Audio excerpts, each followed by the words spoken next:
Whoa. I'm running short of words right now, but I cannot afford this because I have to speak.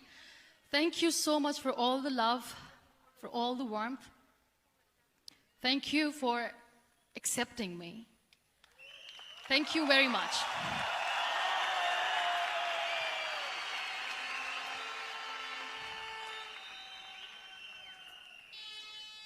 Well, I always start my talk with a disclaimer. And that disclaimer is that I've never claimed to be a motivational speaker. Yes, I do speak, but I feel more like a storyteller because wherever I go, I share a story with everyone.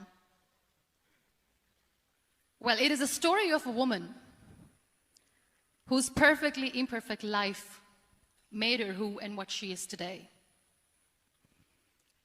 It's the story of a woman who, in pursuit of her dreams and aspirations, made other people realize that if you think that your life is hard and you're giving up on that because you think your life is unfair, think again. Because when you think that way, you are being unfair to your own self. It's the story of a woman who made people realize that sometimes problems are not too big. We are too small because we cannot handle them.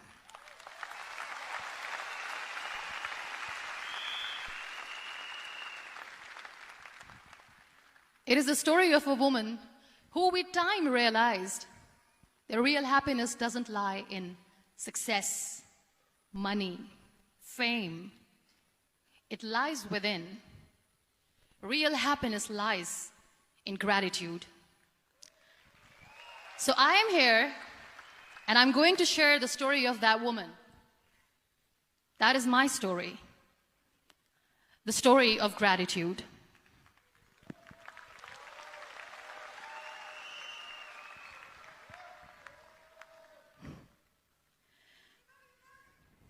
I love you too. I love you all.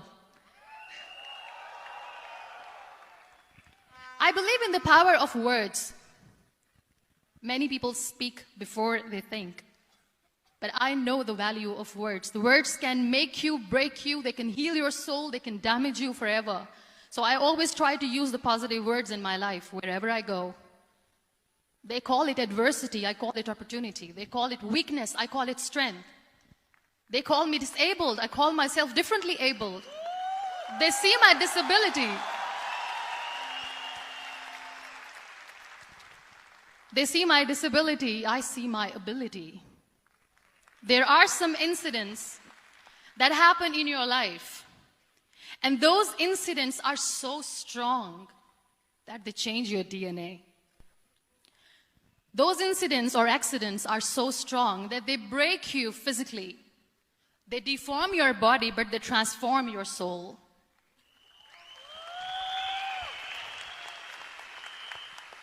Those incidents break you, deform you, but they mold you into the best version of you. And the same thing happened to me. And I'm going to share what exactly happened to me. I was 18 years old when I got married. And this thing I'm sharing for the very first time on an international level. I was 18 years old when I got married. I belonged to a very conservative family, a Baloch family, where good daughters never say no to their parents. My father wanted me to get married. And all I said was, if that makes you happy, I'll say yes. And of course, it was never a happy marriage. Just about after 2 years of getting married, about 9 years ago, I met a car accident. Somehow my husband fell asleep and the car fell in the ditch. He managed to jump out, saved himself. I'm happy for him. But I stayed inside the car and I sustained a lot of injuries. The list is a bit long. Don't get scared. I'm perfectly fine now. Radius ulna of my right arm were fractured. The wrist was fractured. Shoulder bone and collarbone were fractured. My whole rib cage got fractured. And because of the rib cage injury, lungs and liver were badly injured. I couldn't breathe. I lost urinary bowel control. That's why I have to wear the bag wherever I go. But that injury that changed me and my life completely as a person and my perception towards living my life was the spine injury. 3 vertebrae of my backbone were completely crushed, and I got paralyzed for the rest of my life. So this accident took place in a far-flung area in the outskirts of a very small province, Balochistan, where there was no first aid, no hospital, no ambulance. I was in the middle of nowhere in that toppled car. Many people came to rescue. They gave me CPR. They dragged me out of the car. And while they were dragging me out, I got the complete transection of my spinal cord. And now there was this debate going on. Should we keep it here? She's going to die. Where should we go? There is no ambulance. There was this 4-wheeler Jeep standing in the corner of the street. They said, put her in the back of the Jeep and take her to the hospital, which is 3 hours away from this place. And I still remember that bumpy ride. I was all broken. They threw me at the back of the Jeep and they rushed me to the hospital. That is where I realized that my half body was fractured and half was paralyzed.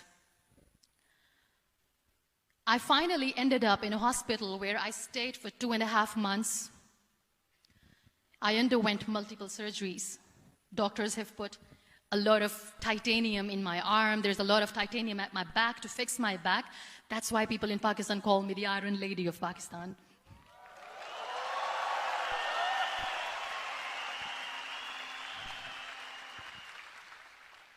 Sometimes I wonder how easy it is for me to describe all this all over again.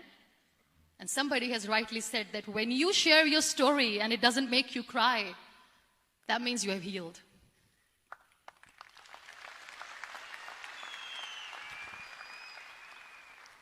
Those 2.5 months in the hospital were dreadful. I will not make up stories just to inspire you. I was at the verge of despair. One day, doctor came to me and he said, well, I heard that you wanted to be an artist, but you ended up being a housewife. I have a bad news for you.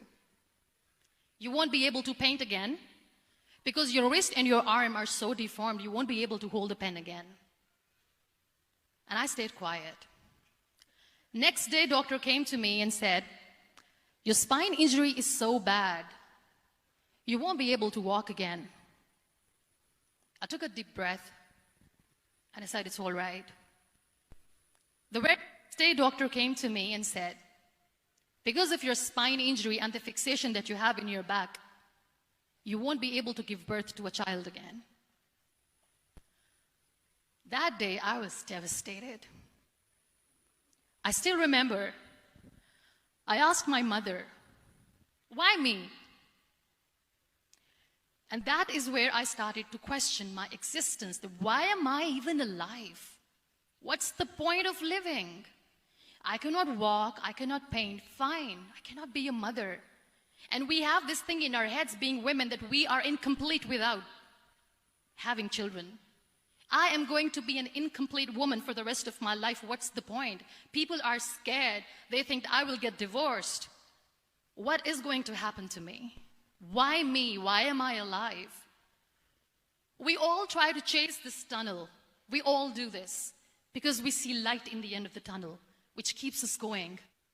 My dear friends, in my situation, there was a tunnel that I had to roll on, but there was no light. And that is where I realized that the words have the power to heal the soul. My mother said to me, this too shall pass. God has a greater plan for you. I don't know what it is, but He surely has.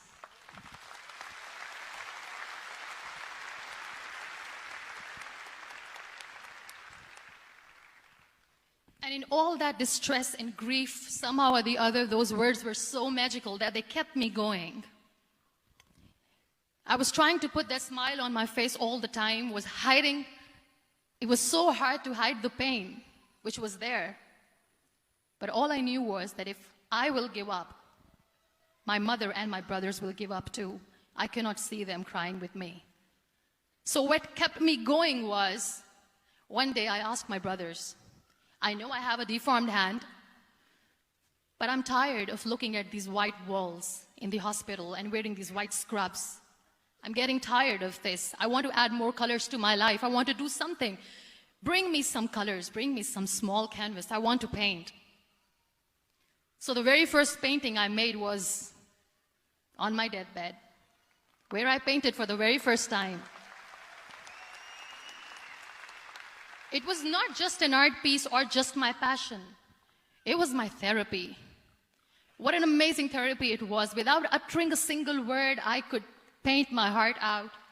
I could share my story. People used to come and say, what lovely painting, so much color. Nobody could see the grief in it. Only I could. So that's how I spent 2.5 months in my hospital, crying, never complaining or whining, but painting.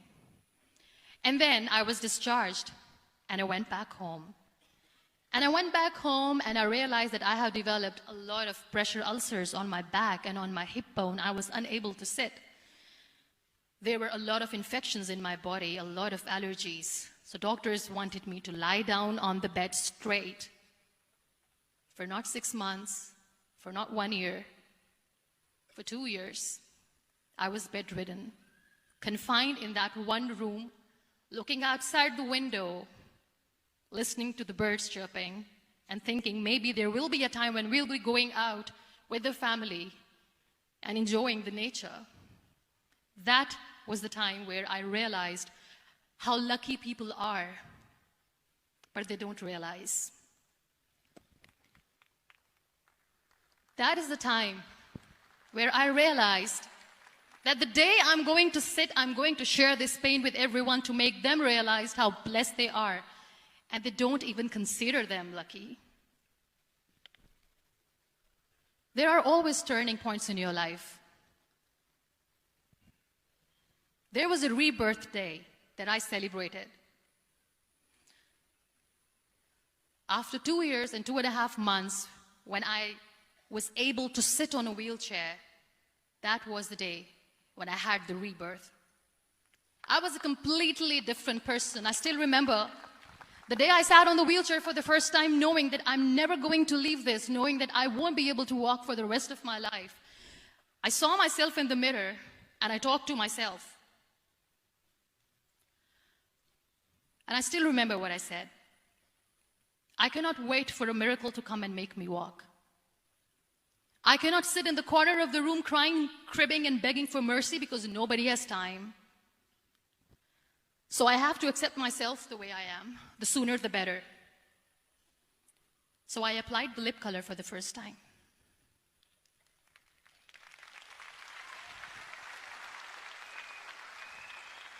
And I erased it. And I cried. And I said, what am I doing? A person on a wheelchair should not do this. What will people say? Clean it up. Put it again. This time I put it for myself. Because I wanted to feel perfect from within.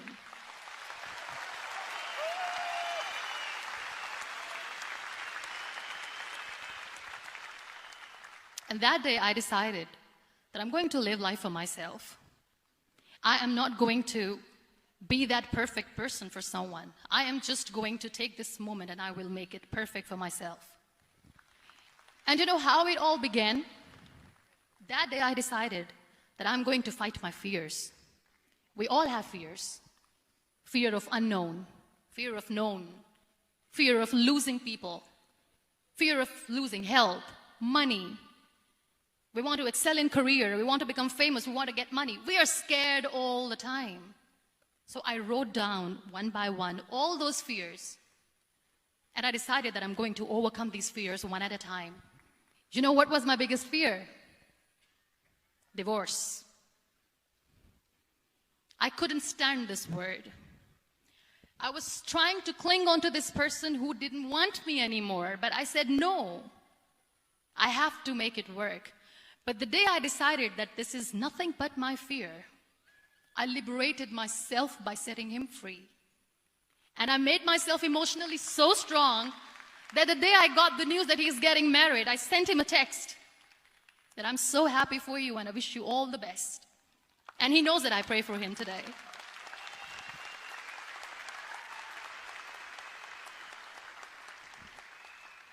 My biggest fear, number 2, was I won't be able to be a mother again. And that was quite devastating for me. But then I realized there are so many children in the world, all they want is acceptance. So there is no point of crying, just go and adopt one. And that's what I did.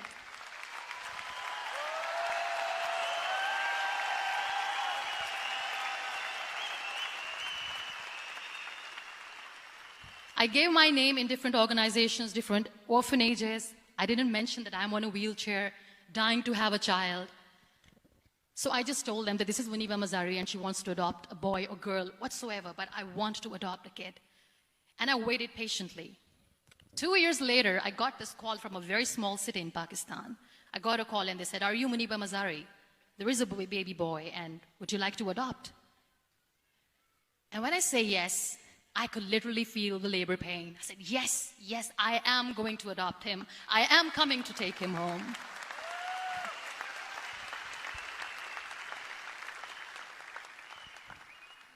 And when I reached there, the man was sitting and he was looking at me from head to toe. And in back of my head, I kept thinking that, oh my God, he's going to say she's on the wheelchair. She doesn't deserve it. How is she going to take care of him? And I looked at him and I said, do not judge me because I'm on the wheelchair. But you know what he said? He said, I know you will be the best mother of this child. You both are lucky to have each other.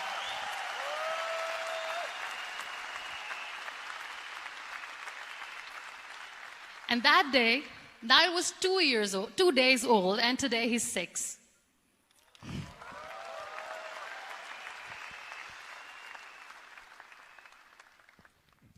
You'll be surprised to know another bigger fear that I had in me. It was facing people. I used to hide myself from people. When I was on bed for 2 years, I used to keep the door closed. I used to pretend that I'm not going to meet anyone, tell them that I'm sleeping. You know why? Because I couldn't stand that sympathy that they had for me. They used to treat me like a patient. When I used to smile, they used to look at me and say that, "You're smiling, are you okay?" I was tired of this question being asked, "Are you sick?" Well, a lady yesterday at the airport asked me, "Are you sick?" And I said, well, besides the spinal cord injury, I'm fine, I guess.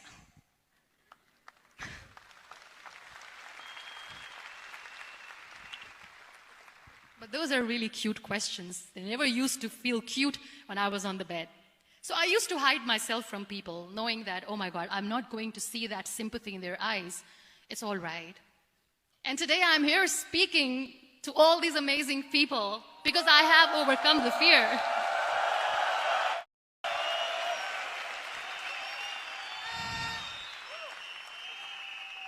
You know, when you end up being on the wheelchair, what's the most painful thing? That's another fear that people on the wheelchair or the people who are differently abled have in their hearts, but they never share. I'll share that with you. The lack of acceptance. People think that they will not be accepted by the people because we, in the world of perfect people, are imperfects. So I decided that instead of starting an NGO for disability awareness, which I know will not help anyone, I started to appear more in public. I started to paint. I always wanted to. I have done a lot of exhibitions. I'm Pakistan's first wheelchair-bound artist. I have done a lot of modeling campaigns, different campaigns for brands like Tony and Guy.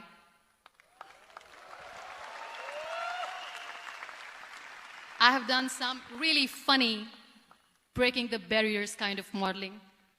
There was this one by the name Clown Town where I became a clown because I know that clowns have hearts too.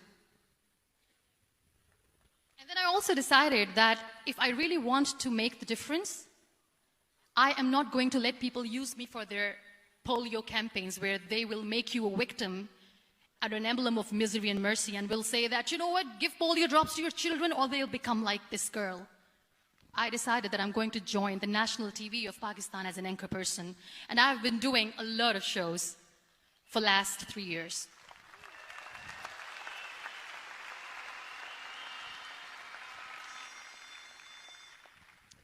So when you accept yourself the way you are, the world recognizes you. It all starts from within. Thank you. I became the National Goodwill Ambassador for UN Women Pakistan, and now I speak for the rights of women, children. We talk about inclusion, diversity, gender equality, which is a must. I was featured in BBC 100 Women for 2015. I'm one of the Forbes 30 under 30 for 2016. And it all didn't happen alone. You all are thriving in your careers. You have bigger dreams and aspirations in life. Always remember one thing. On the road to success, there is always we, not me. Do not think that you alone can achieve things. No. There is always another person who is standing behind you, maybe not coming on the forefront, but behind you, praying for you and supporting you. Never lose that person. Never.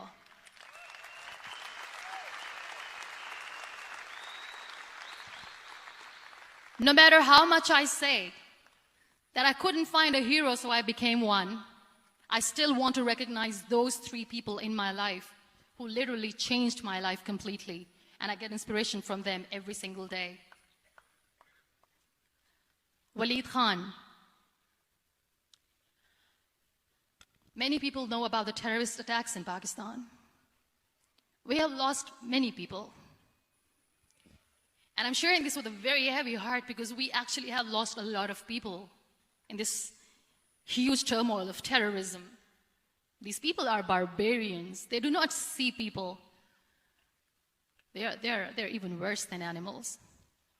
They have killed people in mosques. They have killed people in churches, temples, even in schools. There was this terrorist attack in Army Public School, Peshawar, where these terrorists entered in an examination hall and they killed our children. And in that attack, that day, this beautiful boy, Waleed Khan, who was my hero, my real life hero, was the proctor who was taking care of the students, was keeping an eye on the students. Those barbarians shot him 3 times in the face, 5 times on his body, and he fell down. I was asked to give a talk in the school after a week of that terrorist attack. With a very heavy heart, I went there and I spoke. We sang a few national songs. I thought that maybe I've done my part, but deep inside, it was killing me. I could see children injured. I could see children sitting on the wheelchairs, looking at me, wondering, what next? What was our fault? Just because we were here to give examination, we have been shot. So many people, so many children lost their friends.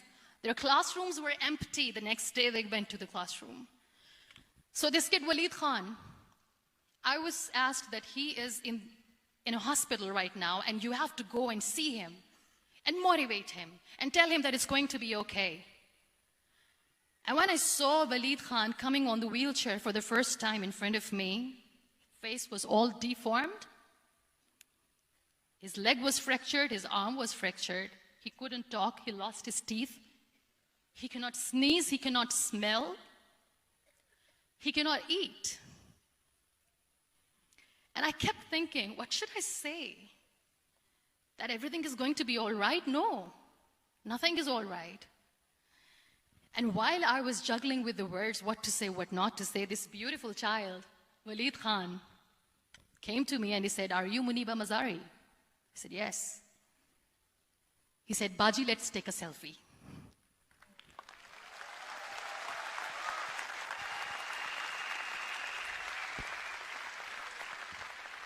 And with that beautiful, toothless smile of Waleed Khan, we took that beautiful selfie that I still have with me. I don't share that here because he was in a very bad shape that time. And that is where I realized that when I was thinking too much about his deformities, he's happy with himself. He doesn't even care. Because today he goes in the same school, and when somebody asks him that what happened to your face, why so many scars, you know what he says? "These scars are my medals and I wear them with pride."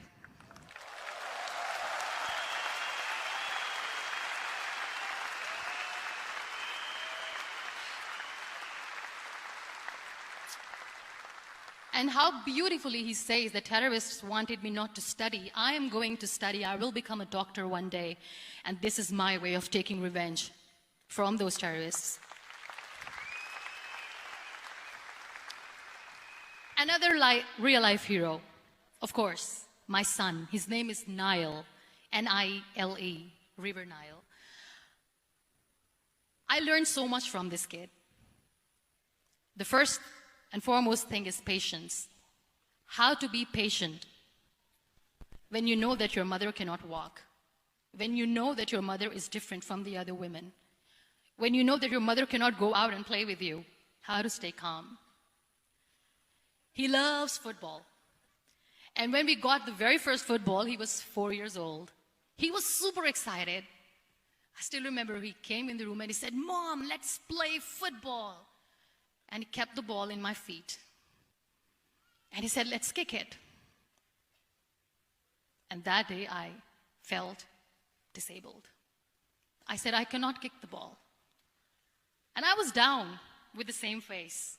He looked at me and he said, "Well, that's all right. Your legs are not working, but your hands do. Let's play catch the ball."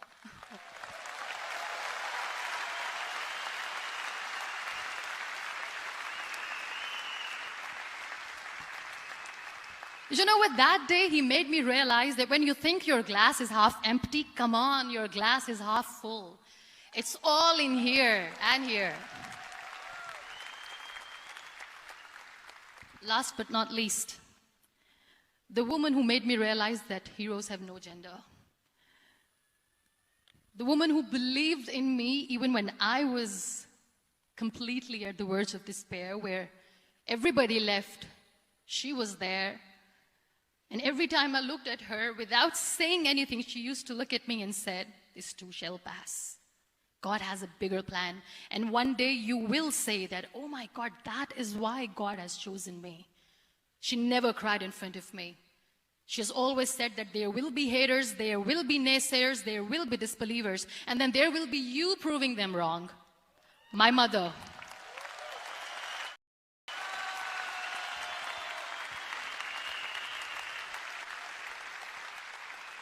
Whatever I am today, I'm nothing without her.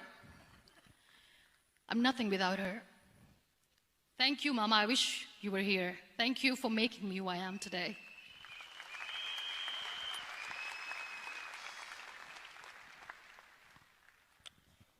You know what? We human beings have a problem.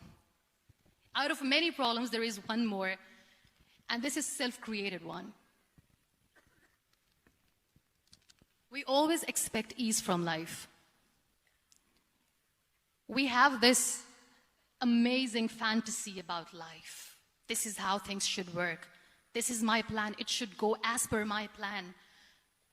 If that doesn't happen, we give up. So my dear friends, let me tell you one thing.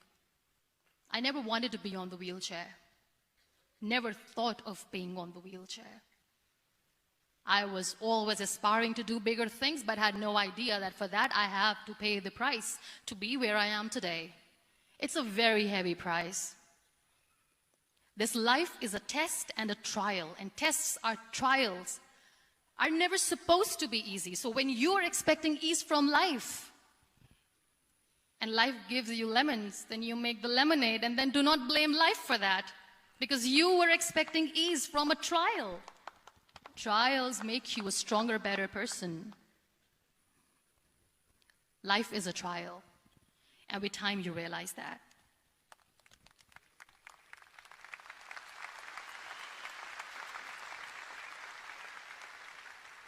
It is okay to be scared. It is okay to cry.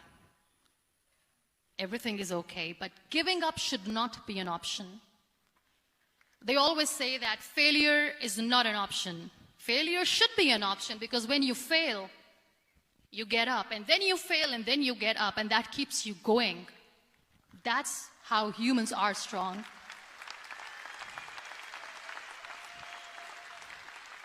Failure is an option, should be an option, but giving up is not. Never. We have this thing in minds. We call it perfection. We want everything perfect. We want ourselves to be perfect. There is this image in our head about everything. Perfect life, perfect relationships, perfect career, perfect amount of money that we need to earn no matter what. Nothing is perfect in this world. We all are perfectly imperfect, and that is perfectly all right.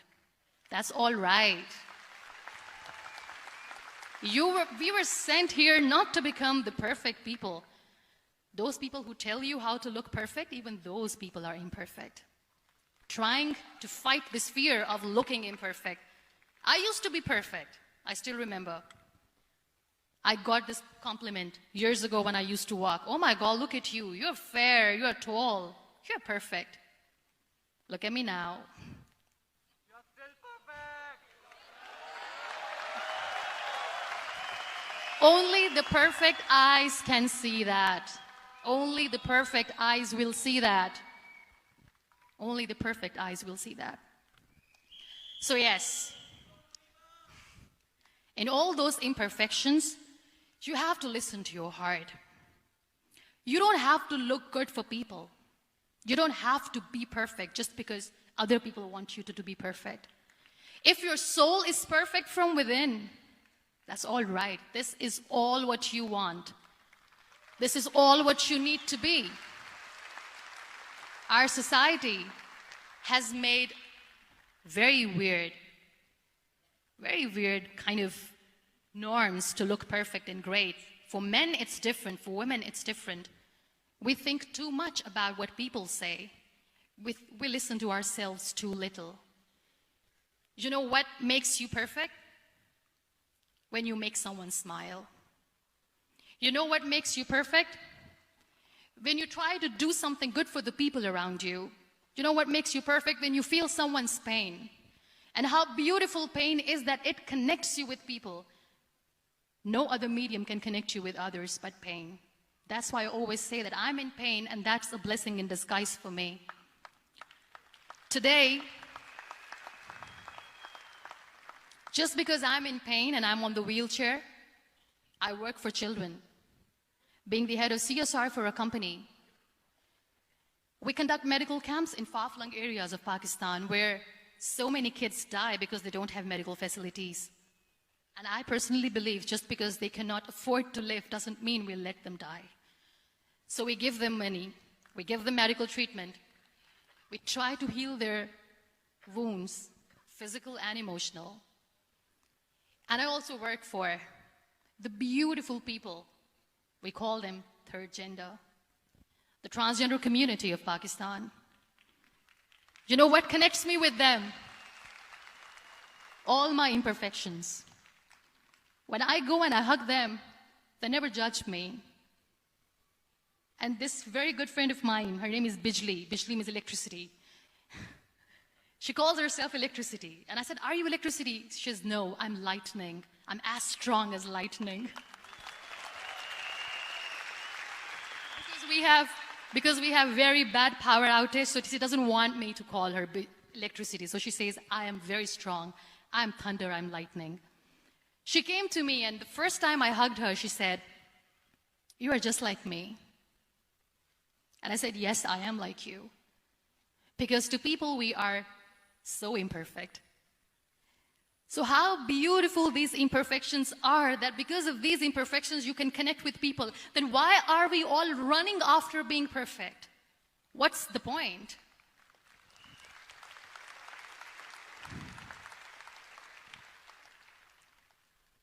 Every time I go in public, I always smile. There's always a big toothy smile on my face, and people ask me, don't you get tired of smiling all the time? What's the secret? I always say one thing, that I have stopped worrying about the things that I have lost, the people that I have lost. Things and people who were meant to be with me are with me. And sometimes, somebody's absence makes you a better person. Cherish their absence. It's always a blessing in disguise.